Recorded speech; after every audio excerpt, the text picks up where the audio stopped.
Hello guys, my name is Amit Sani and I welcome you to this daily Hindu analysis video. And in the evening PIB videos come, and in the morning these Hindu analysis videos come both in Hindi and English. And the PDF you get on the Telegram channel and on my Facebook group of Amit Sani Group for IAS Preparation. And today is 14th of February, it's Valentine's Day, and I know it's the cruelest day for UPSC aspirants, and nothing can be worse than reading the Hindu on the Valentine's Day morning. But that is the thing that you have to do. And you see, the learning is in this life, love does not mean anything without sacrifice. If you are having a true love, then certainly you will be ready to sacrifice everything for that. So if you are not able to sacrifice anything in your life, then you cannot get any aim, you cannot achieve any success, and you cannot get your wished love for any person or anything. So take a pledge today that I will become an officer, IAS officer next year, or whether you are a boy or you are a girl. And I take a pledge today that I will not celebrate this alone next year. Okay, so that should be the greatest pledge today, and that should drive you towards your success, that should push you. And this love should not make you a weak person, that should push you towards becoming a stronger person that you are today. So the motivation, two things that I always tell you: problem identification and the solution finding approach. Never get indulged into thinking about the problems, thinking about your fate, thinking about your about the injustice that has been inflicted on you and the problems which are there in your life. Identify those problems first, then just move towards the solution finding way. You see, most of the people, what they do, they will always cry about their problems, or maybe they are not saying anything, but inside their mind they are consistently thinking about these problems and the way they got hurt, and the way they are not able to deal with these problems. But instead of that, be a robot and be like a soldier when he is fighting a war, when he does not have time to think. He is just following the orders, he is just following the algorithm. And what should be the algorithm in the war? That always, whenever you see a problem, you find the solution for that. And in the same way, you should move ahead in your life in this particular phase when you are preparing for this much big examination. Okay, so go straight towards solutions. Never think about anything else.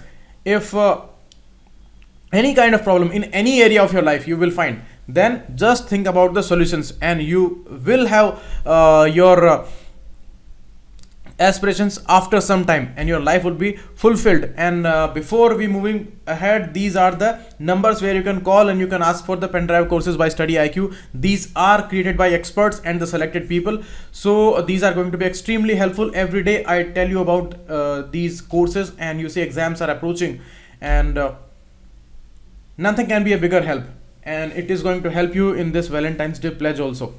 So you will become an officer next year. Next question that I gave to you yesterday, MCQ1, the old SP model. It is not the old model, it is actually the new model, the strategic partnership model. In defense procurement is going to be replaced by a new method. This is a wrong statement. So this is wrong. Second, a private firm from India can be tied up with the original equipment manufacturer from any other foreign country under the SP model. That is correct. So only 2 is the correct answer. And you see that the way we are buying these 111 utility helicopters, and the Rafale deal is also based on this particular model, where a private firm, Reliance, is a partner from India and the Dassault is from France. So only 2 is the correct answer here. Second, Howitzer M777 is a artillery. It's a cannon. Okay, it's not all these things. So D number would be the correct answer here, and we are buying that from USA. Next, NSSO comes under Ministry of Labor. No, it comes under Ministry of Statistics and Program Implementation. So this is wrong. Second, it has given a data of employment for 2018. No data is coming since 2011 and 12. The last data was in this year. And it does household surveys. That's correct. It is doing actually household surveys for many issues. So 3 only is the correct answer here. And these words that I found in the newspaper today. And now we move towards the editorials. You see, Thursday is the biggest day. Maximum number of articles are there. So Tuesday and Thursday, these 2 days, lessons are huge, because many articles are there and all are important. So we cannot escape from this situation. I want to discuss all these articles because these are extremely important from the mains point of view and the prelims point of view both. And so the facts we will discuss tomorrow. And now the editorials. Dealing with the thought police, this we are going to discuss. This is important for GS paper 2, GS paper 1. Essay topic is also making a core of it. And this particular issue related to the blood and blood banks regulations. So this is going to be important in GS paper 2 and 3 also, because the science and technology issue is also there. So we are going to discuss this, and this one is the IR topic, GS paper 2's topic, where the visit of Saudi Arabia's king is happening, and we are not going to discuss this. This is a political one, and we are going to discuss this particular issue that is a nice step that is being proposed in USA. So it's an important issue of GS paper 3 and the IR section GS paper 2 both. And the sustainable consumption, this issue we have discussed a lot. This has become a cliche because the coastal regulation zone, we have taken many angles, we have discussed many articles on that, so everything is covered under it. The only thing that is discussed here, that we need to take steps here, and we cannot go like that we don't do much and we always ask for help from the developed countries. This thing would not be sufficient, and we need to take all these steps. Our businesses, our industries, our government, their regulations, everywhere this thing should be reflected. So this is important, you should read this, but we will not discuss that. And that's also the same thing here. We have discussed PM Kisan Yojana, Ritu Bandhu scheme and the Kalia scheme a lot in many articles, and there is nothing left to discuss here. So if you want to read it, you can read it, because similar points are discussed. Small amount of difference you can find, and that's only a difference of words. So we are not going to discuss this, but it's important from the GS paper 2 point of view. Next, the dealing with the thought police. You see the thought police, we will see moral policing today in the parks and all, where they are going to hound these love couples. So policing is very crucial, and when it is happening out of some majorities or the political pressure or public pressure, these all are similar things. So this creates a pressure, and always the targets are weaker sections, or maybe the people who are having some different opinion. So it is the case of different opinion, where the Khalistan movement that is going on for decades now, and when they are demanding a separate land, that is Khalistan. Khalis means pure, so Khalistan they want it. And the 1984 Blue Star operation, that was also because of this particular movement, where armed rebellion happened and the Bhindranwala incident, and that happened, and still this thing is not solved till date. And assassination of Indira Gandhi was also related with this particular issue. So this is a very controversial issue, and because of the political reasons today, Lok Sabha elections are due, a lot of public outrage, pressure is being created, and they are talking about this issue a lot. And in the same line of action, one decision comes from the additional session judge in Punjab on February 5, where they have actually convicted 3 people under little known provisions of the IPC concerning waging war against the government of India. So huge a charge is. And you see, if somebody is involved in some anti-national activities, which are becoming nowadays a very common thing, and people are being awarded very easily that they are anti-nationals, they are urban Naxals and all. So that's a very popular thing these days. But if somebody is seriously involved in these kind of activities, then certainly it's a huge concern, and steps should be taken, and that person should be brought behind the bars, and cases should be filed. But you see, always evidences are needed, because it's not like that everybody is involved in waging the war against the state. That is the issue here. And the writer Gautam Bhatia, as an advocate, he is saying that if we go by the perusal of the 64 page long judgment, that reveals something, and that's nowhere satisfactory. You see, they did not commit any physical violence, nobody was harmed in any way, they were not caught in possession of weapons, they were not overheard planning any specific terrorist acts, nor were they on their way to commit one. when they were apprehended. So there were no incident of direct incitement of violence. This issue is very crucial. Direct incitement of violence, that was not involved here. And these three people, Arvinder Singh, Surjit Singh and Ranjit Singh, they were caught possessing some literature regarding the Khalistani movement and some FB Facebook posts regarding that. But you see, possession of a literature, and people may think about anything, they may subscribe to any kind of ideology, they may subscribe to any kind of religion, thinking, spirituality. That's their own agenda, that's their own individual agenda, and state has nothing to do with it. People may think about anything. If these people are amounting to incite some kind of violence, they are waging an armed rebellion against the state, or they are propagating these ideas in a very dangerous way, which is inciting the public in a very negative way, then these things amount to something called the waging war against the government of India. But you see, here the name is given as waging war against the government of India. It is not written as a state here. There is a difference between state and the government of India. So that's interesting here. And the people, they are only having this literature and they are involved in posting something on the Facebook. And you see, the Supreme Court struck down the section 66A of IPC regarding the IT Act. Sorry, it's not IPC, it is IT Act 66A provision. So in 2015, Supreme Court gave this judgment that freedom of expression is important. And you see, this particular decision was given on a basis of a particular thinking. Maybe there are misuses of social media, but you suppose a condition where a weaker section, a woman, a person from scheduled caste or scheduled tribes, and maybe any other person who is hounded, who is demonized, or who is followed or chased by a mob, or maybe some other person where there is a danger.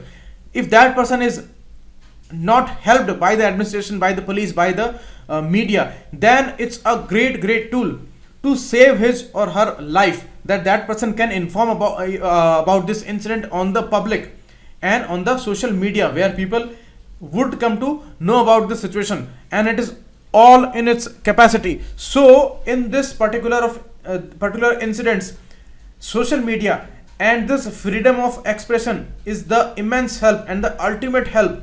So how can we take this particular power of a common citizen, which is recently given to a common person? So that's why scrapping of 66A was very crucial. So according to this also, the Facebook post was not amounting to some kind of waging war against the government of India. So in this particular situation, when session judge is giving this judgment, that is going to be unsustainable and it will be reversed in the higher court. That is the argument of the writer here. And he is saying that it's a dangerous moment for the judiciary. This is not the first occasion in recent times when a court has abandoned constitutional values in favor of a crude nationalistic rhetoric that belongs more to a demagogue's pulpit rather than to the courtroom.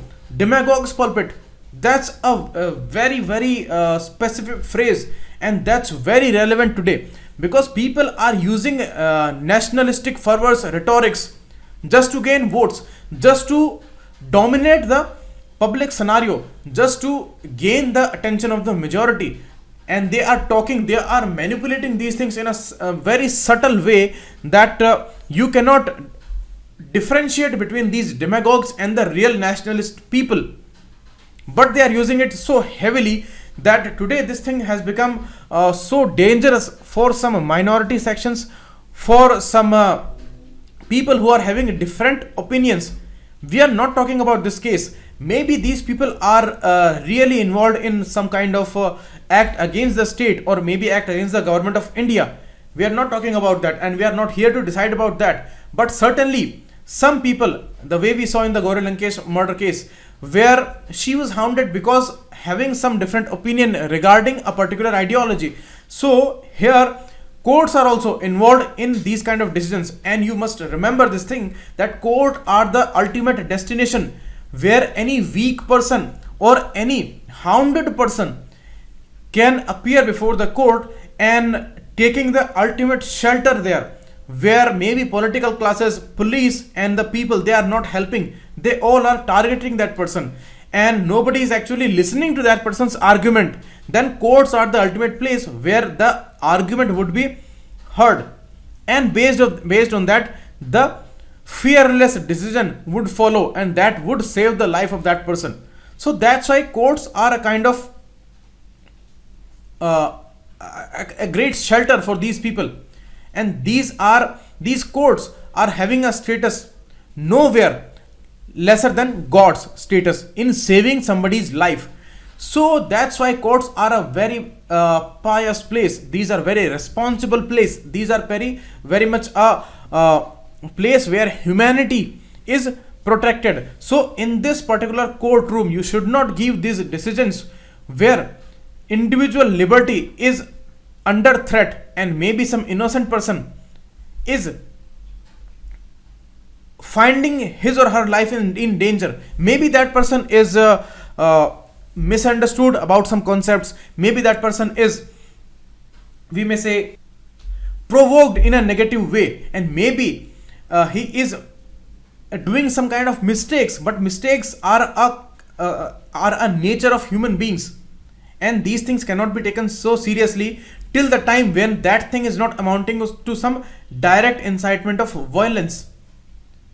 So that's why evidences are very important in these cases where you are inflicting so big a charge, that sedition charges, and waging war against the state or waging war against the government of India. That is a specific case here. So that's why in this case apparent disregard of the constitution is seen, where constitutional value says that save the weak and save the freedom of expression and bring that thing to the discussion table. Even Mahatma Gandhi said that right freedom of expression is that where we even can discuss the revolutionary projects, but that should be peaceful, so that if something is really genuine or something is really true, that would come out and that would be upheld. Otherwise, if you are silencing somebody's idea, somebody's expression, then certainly you are being less confident and you are afraid of some things. Or maybe that person is doing a mistake, but at least give him or her chance to explain his or her argument. Or if that person is not amounting to some kind of incitement of public or some kind of violence, or weapons are not found in his or her possession, then certainly this thing is totally wrong and this is unconstitutional. Of course, the state may impose reasonable restrictions. That's okay. Under Article 19, where we talk about the freedoms and especially the freedom of expression, that's okay. But this is a very vague term and we cannot misuse it. And we have evidences, then only we can act upon it. And if we don't have any kind of solid evidence regarding these so great charges, so not great but so dangerous and very big charges, then certainly the restriction cannot be put on somebody's life. Already these people have spent many years in jail, and just because they possess some literature, and now this kind of decision is following, it's certainly a big problem. And you see, as I talked about this section 66A and this incitement of violence, I have given you the explanation of this particular issue. And you see, freedom of association, this is the argument by Mahatma Gandhi that I have discussed here. And in a pluralistic democracy, no one set of ideas can set itself up as the universal truth. We are a diverse nation. We are a pluralistic society. So there can never be a particular set of ideas that people would subscribe, and all people cannot be of same ideology, same thinking. There are differences, and that's why these differences are the beauty of our democracy, and that's why it's a magical place where people say that this is impossible, that how a country can survive with this much of diversity. But now the real danger is that this diversity is being converted into differences. Difference is a negative word, I always say, and diversity is a positive word. We should appreciate diversity. We should not appreciate differences. But now we are talking about only differences, and based on these differences, we are avoiding the tags of being anti-national, urban Naxals. So these are very manipulable words, and political advantage is taken out of this manipulation. And you see the people who are less educated, who are very vulnerable, and who are fecal minded people, and they are easily following some powerful ideology. So these people are actually supporting this particular tyranny of the state. I'm not saying that in this case the state is being tyrannous, but certainly this decision is not appropriate according to the writer. Louis Brandy once said that if there be time to expose through discussion the falsehood and fallacies, the remedy to be applied is more speech, not enforced silence. Don't silence somebody's idea, somebody's expression. If you find that somebody is making some false statements, or somebody is making some mistake, then give him a chance to speak.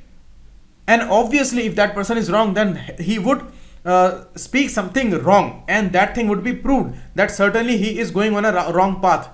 Maybe he is, if that person is right and you are afraid of something, you are afraid of some change or some kind of difference of opinion, then certainly you will try to silence that person or silence that particular group.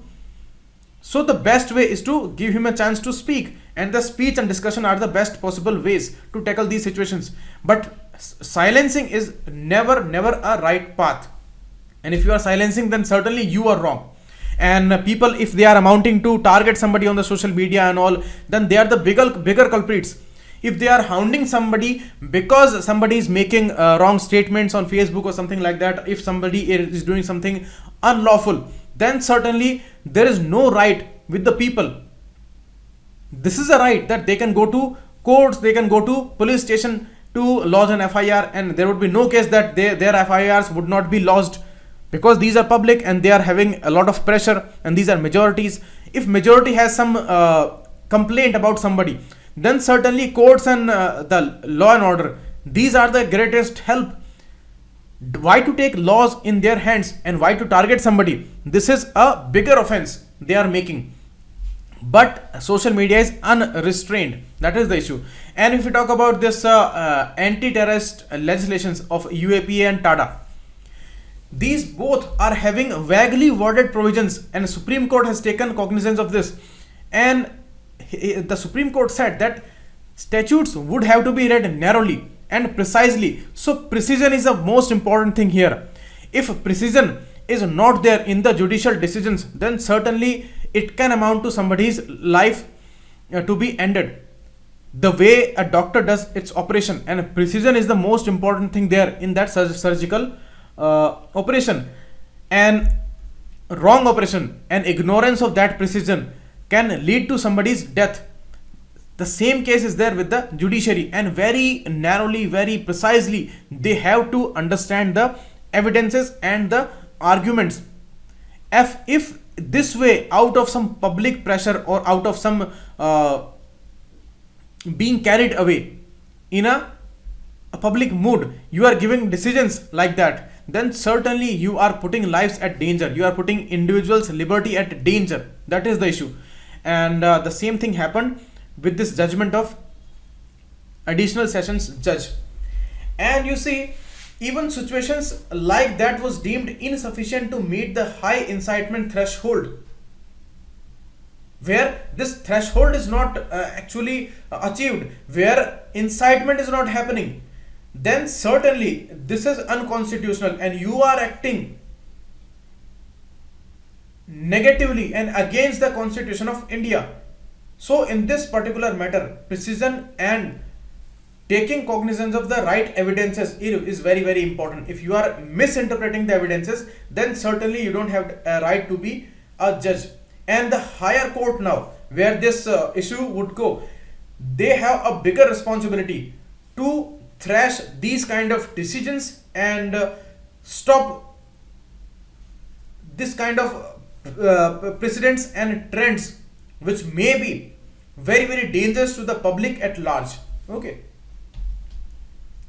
So the same things and the tags of being anti-national and urban Naxals, which are given so easily these days, these are boundlessly manipulable, and these are exploited by their users to vilify and demonize political opponents, as we have seen. Because in all these targetings, we see one specific things, that these people were subscribing to a different ideology and they were opposing a particular ideology, and that was a problem for a particular majority, and that was the issue, that they were manipulating these words of urban Naxal and anti-national, and they are using them so easily, and these so heavy words, these are being used in a popular way, and they are not even not only being used, even mobs are incited and they are provoked, and they are taking actions against these targeted people, and even the police officers are not spared here. That's the problem. So they are the ideal weapons for shoot and scoot attacks, as we have seen in the past. So precision is crucial, and protecting the rights of precisely those individuals who are demonized and vilified by the ruling majority of that day. It is the responsibility of the courts that they protect the minorities or the weaker sections especially, and the people who are targeted, especially those people. Court has a responsibility to save them from the tyrannous state. We are not saying that India's state is a tyrannous state, but there are possibilities everywhere, and power corrupts, and absolute power corrupts more, that we all know about, and governments are very likely to be tyrannous in some decisions. So it is the responsibility of the courts, and if courts are giving these kind of decisions under some kind of fear or pressure, then certainly it's a huge deal, and where this invento take the place of rational analysis, nothing can be worse than that, and especially for the judiciary. So this hoary truth, a democracy does not jail people simply for reading books, painting posters, or posting on Facebook, and even Supreme Court has taken the cognizance of this particular thing, then certainly this particular trend should be stopped, and it should never impact the judicial sphere, where ultimate shelter is available for the poor and these kicked off people. Okay. Next, the every drop matters. As I told you, it is talking about a specific issue of blood banks and their regulations and the particular statutory backing that is required for some bodies. Okay, you see the problem in India, that regulatory framework must be reformed. Right now, what is the situation? Let's see. In 2015-16, India was short of 1.1 million units of blood requirements. 1.1 million units we were short of, and in 81 districts there are no blood banks at all. And a different reality is that where this blood was available in access, that amount was 2.8 million units. And you see, this blood could not be used, and that got expired, and they had to throw it away. And you see, one woman died in Jharkhand because of the unavailability of the blood, and the next blood bank was far away. So these kind of problems are very huge a concern. You see the issue of transfusion transmitted infection.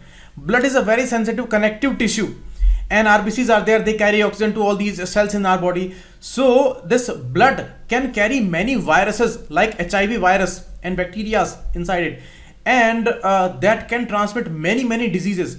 We saw the case in Tamil Nadu where a pregnant lady was given the blood of a HIV positive person, and the testing was not done properly, and that could not be recognized that that person was HIV positive, and now the life of lady is totally under depression because she has got the HIV now, and there is no cure for HIV, only the antiretroviral drugs. These kind of drugs, they can help and they can improve the longevity, but there is no cure. So you suppose this condition where because of the blood transfusion, which we need many times after accidents and in many diseases, if because of that you get a very dangerous disease like HIV, hepatitis, then certainly these are a huge concern. And who has the responsibility? These blood banks, they have the responsibility, and the regulatory mechanism that has the responsibility.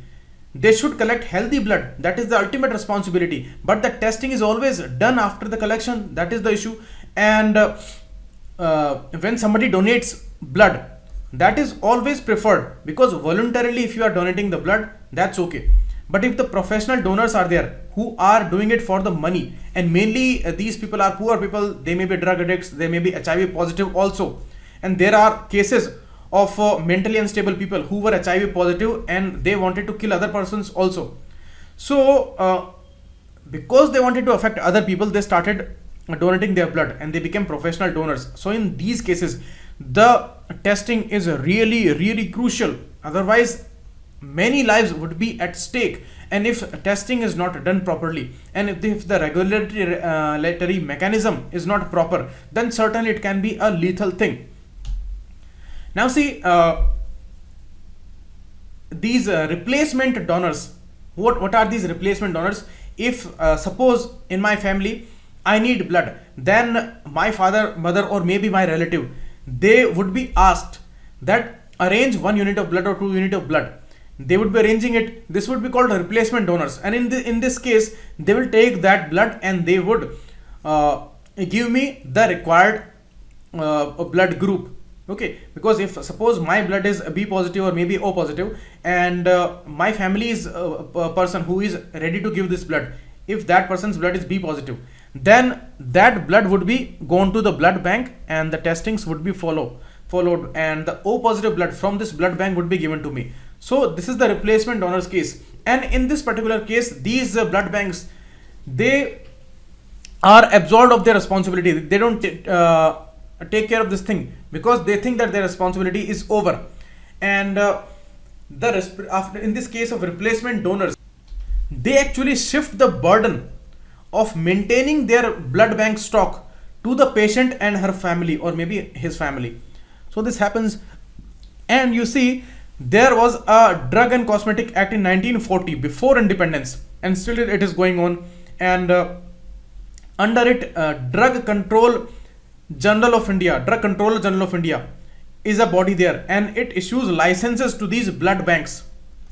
And you see, blood is taken as a drug under these rulings because many people require blood as a treatment. So blood is taken as a drug, and this authority, DCGI, is giving licenses to these blood banks, and it is involved in regulating many things of the pharmaceutical sector and the drug sector. So the responsibility is very wide, and specifically it cannot focus on this specific issue of blood banks and the blood transfusion.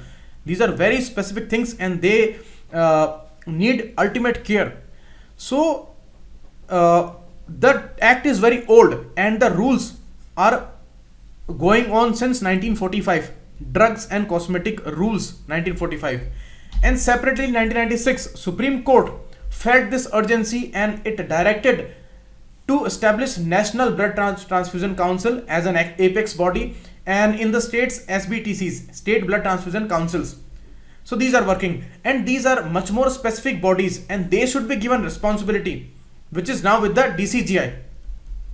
This is the argument of the writer, that these are specific bodies, and other bodies like NACO, National AIDS Cooperation Organization, that is the apex body for the AIDS disease and their patients management in India. Whatever policy is there, whatever steps they are taking, it is by NACO. So it can handle this issue, because HIV positive issue is the biggest concern in the blood transfusion, because person looks healthy but he may be carrying HIV virus.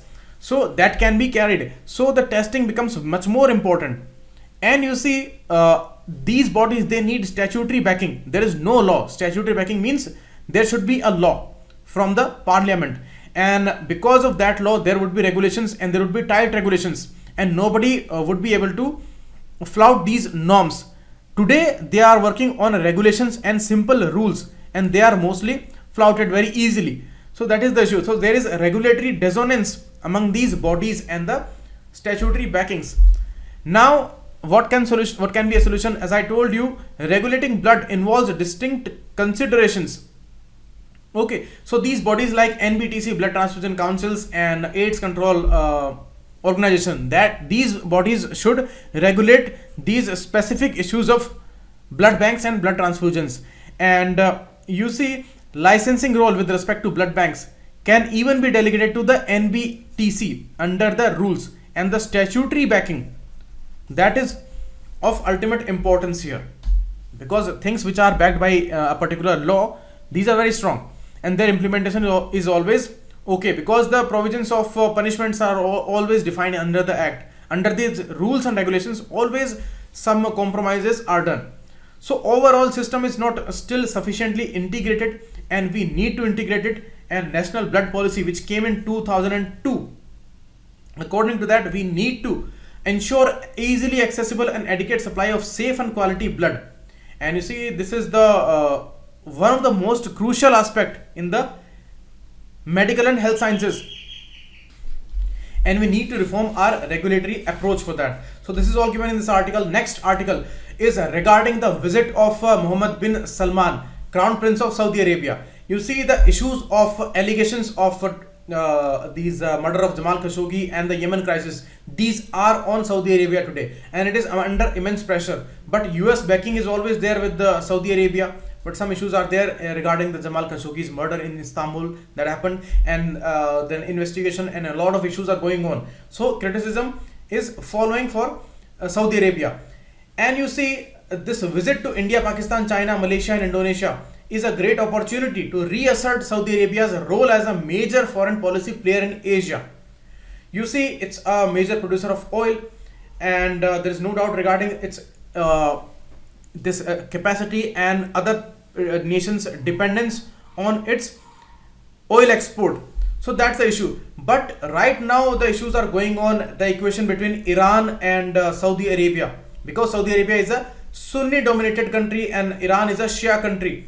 And because now the bitter relations are there between Iran and USA, Iran would do anything possible against USA and Saudi Arabia both, as it is supporting the Hezbollah group and the Hamas groups who are opposing USA on many stands. And when these crises are going on in Yemen and in these areas where Saudi Arabia is directly involved, so Iran is also indirectly involved, and we have relations with both these countries, and we have good relations with both these countries. The Chabahar port is there, and the gateway of Central Asia we consider Iran is. So these things are good with both the nations if we talk about India's relations. But we are also inclined towards USA heavily, and USA also putting some pressure on India, and that pressure is against Iran. And now the Saudi Arabia's visit, it is going to be a very complex situation for India if we talk about diplomatic front and balancing the geopolitical equations. Okay, so it's an opportunity for both the nations. It will try to exploit this opportunity, and it will try to make relations better with India and other countries, the Saudi Arabia and India. There are Lok Sabha elections, and a major population is living in Saudi Arabia and in UAE countries. So India would also try to make things better with this country, and you see, any negative step can be harmful politically for both the countries. Now see, it all started way back in 2006, where King Abdullah came to India after 5 decades, and after that the visit followed for Manmohan Singh to Saudi Arabia and UAE country. And in G20 summit in 2016, Mr. Modi met with the Prince of Saudi Arabia, and they promised each other to raise this bilateral relationship to the next level. So all these things are going on, and our dependence on these Middle East countries is heavy, and we have dependence with Iran also, and we have dependence with Saudi Arabia also, and they are major partners, and we cannot ignore any of them, and we have to balance these things. But these are bitter enemies, so it's a walking on a tightrope situation for India. And how we are going to balance it, this is all given in this article. Okay, and Saudi Arabia, as it is going through many changes, and a lot of things are changing with Saudi Arabia for the last 2-3 years after this MBS Mohammed bin Salman appeared on the political scene. So that's the issue. And you can see in the map, Iran is here, it is a gateway to Central Asia, and Saudi Arabia is here, and all these disturbances are going on with Syria, Yemen, and they all happened with Egypt, Libya, Morocco. So these issues are going on for the last 1 decade, and Saudi Arabia somewhere is having directly or indirect linkages in these issues, because US backing is there and US is involved in all these issues. So the situation is very complex, so India has to manage it. Next, a clarion call to combat climate change. That's a great proposal by a newly elected House of Representative lady. Her name is Alexandria Ocasio-Cortez. She has proposed this Green New Deal with this politician, and under this Green New Deal, it's a very big surprise for the whole world, because it is talking about accepting the responsibility of the climate change, historical responsibility, by the country of USA. And the Republicans, that's why they are mocking this proposal, and some Democrats are all finding it difficult to accept this, because it is talking about a great responsibility of shifting totally towards these renewable energy aspects. Today, the 67% dependence is there on the conventional fuels for America, and only 17% is on the renewable energy, and 20% is on the nuclear energy. So this bill talks about 100% dependence on the renewable energy or the cleaner fuels. Okay, so this 67% should end. It is the proposal, but it is a very difficult task, and within 10 years of time, till 2030, this is almost impossible. But it's a very ambitious thing, and you see, USA has the capacity. That is the issue, and they should do it. That is the proposal. And it is also quoting a particular school strike in Sweden by Greta Thunberg, a 16-year-old Swede whose school strike outside the Swedish parliament rocked the world. So these two world-known incidents happened, and you see, the climate change deal and the climate change issue is again under highlight when Trump administration, and specifically Mr. Trump, he has hailed climate change as a hoax, and we are not going to pay for this, and we are not going to be under any kind of pressure to involve in these things, and they have withdrawn from many platforms. So this is totally opposing that particular idea, and Miss Ocasio is totally daring in her imagination and policies. But you see, it's not just a climate change plan. It's a 4-part program for moving America quickly out of crisis into a secure, sustainable future. And it is not only about America, it is about whole world. When this most developed country would take these kind of steps, if these things are done, then certainly nothing can be better for this world. And our goals, which are mentioned in the IPCC's assessment reports regarding the 1.5 degree centigrade limit for the temperature raising till the end of the century. So these things can be achieved if America takes these kind of steps. You see, the body of IPCC, it is also quoted under the Green New Deal. This IPCC is actually Intergovernmental Panel on Climate Change, and it does not do its own surveys or something like that. It actually assess these other reports which are there on the public domain, or which are there with some particular bodies. It assesses these reports. So IPCC gives a very practical suggestion. So that's why its reports are very important, and Trump administration, they have declined to accept these reports.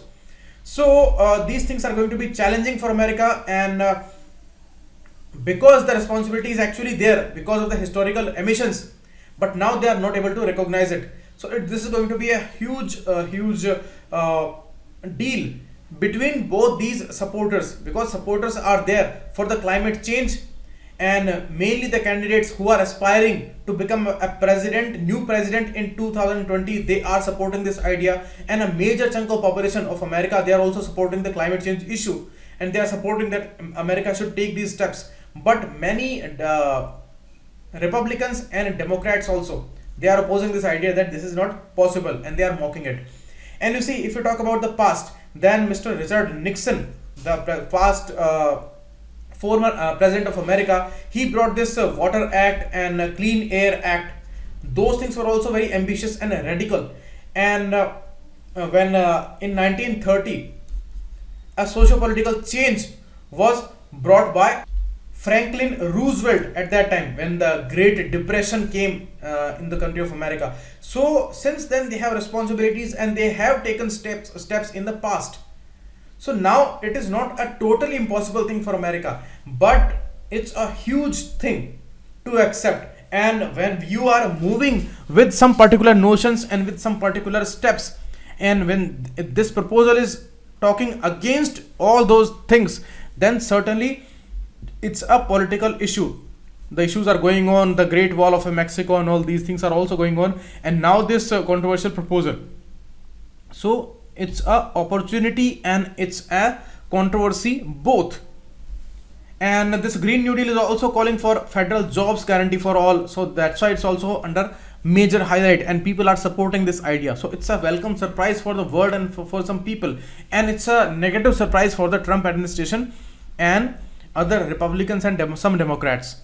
So this is all in this article, and with similar words, this thing is said many times again and again. And the main issue that I have explained to you, that this particular share of this energy production in America, that is very difficult to change, and our dependence on nuclear energy, as I discussed in the PIB video yesterday, is only 2.93%, and our renewable energy is rising, but we have also set our target for 2030 as 40% of our energy needs would be coming from the renewable energy sector. So we are also having our targets, but it is about making it 100% by America. That's a huge deal. But if these things are possible, then certainly we have a better future. Otherwise, if we will keep denying it, and the Trump like people, they are completely against this issue, calling it a hoax, then we would prove to be fools for our next generations. So thanks a lot, keep watching, and I have explained all these articles, and I have tried my best to give you maximum angles regarding these crucial issues. Thanks a lot, keep watching. It was Amit Saini, and the facts we are going to discuss tomorrow.